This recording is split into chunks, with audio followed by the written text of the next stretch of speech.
Friends, எண்ணெய் கத்திரிக்காய் chops எப்படி பண்ணலான்னு பார்க்கலாம். வெங்காயம், தக்காளி, இஞ்சி பூண்டு விழுது, உப்பு, பச்சை மிளகாய், தேங்காய், குழம்பு மிளகாத்தூள், வெறும் மிளகாத்தூள், கரம் மசாலா, சோம்புத்தூள், தனியாத்தூள், மிளகுத்தூள்.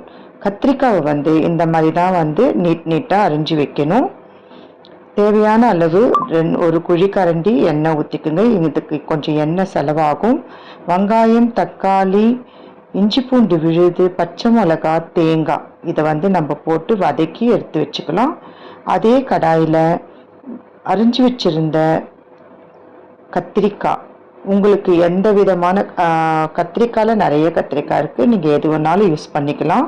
என்கிட்ட இன்னைக்கு குண்டு கத்திரிக்காய் தான் இருந்துச்சு. அதுக்கு மஞ்சள் தூள், உப்பு போட்டு நம்ம அந்த கத்திரிக்காவை நல்லா கொஞ்சம் சிம்லேயே நல்லா வேகட்டும். தட்டு போட்டு மூடி வைக்கலாம். நல்லா வேகட்டும். ஏன்னா கத்திரிக்காய் உள்ளெல்லாம் வேகாது. சிம்லேயே ஒரு 5 நிமிஷம் அப்படியே வேக விடுங்க. இப்போ நம்ம அரிஞ்சு வச்சிருந்த வெங்காயம், தக்காளியை நம்ம அரைச்சிக்கலாம். அதுக்கு முன்னாடி பட்டை, லவங்கம், சோம்பு, ஏலக்காய் இதை தனியாக வதக்கி எடுத்துக்கலாம். வெங்காயம், தக்காளி நல்லா ஆறிடுச்சு, நான் அரைச்சி எடுத்துக்கினேன்.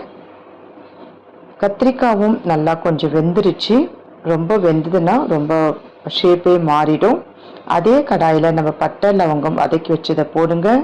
வெங்காயம், தக்காளி, பச்சை மிளகாய், இஞ்சி பூண்டு எல்லாத்தையும் போட்டு உப்பு போட்டு எல்லா மசாலாவையும், அதாவது மிளகுத்தூள், தனியாத்தூள், குழம்பு மிளகாத்தூள், வெறும் மிளகாத்தூள், மஞ்சள் தூள், கரம் மசாலா அப்படின்னு உங்களுக்கு தேவையான அளவு காரம் கூட்டி குறைச்சி போட்டுக்குங்க.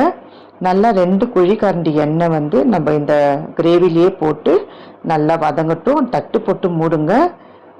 பாருங்க, கொஞ்ச நேரம் ஒரு 10 நிமிஷம் கழிச்சு நம்ம திறந்து பார்த்தா எண்ணெய் நல்லா கசிஞ்சு மேலே வரும். இந்த சமயத்தில் நம்ம வதக்கி வச்சிருந்த கத்திரிக்காவை அதில் போட்டுக்கலாம். இந்த கிரேவியில் உப்பு கம்மியாக இருந்ததுன்னா நம்ம இன்னும் கொஞ்சம் உப்பு போட்டு நம்ம வதக்கிக்கலாம். ஏற்கனவே நம்ம கத்திரிக்காயில் உப்பு போட்டு நம்ம வதக்கி வச்சுருக்கோம்.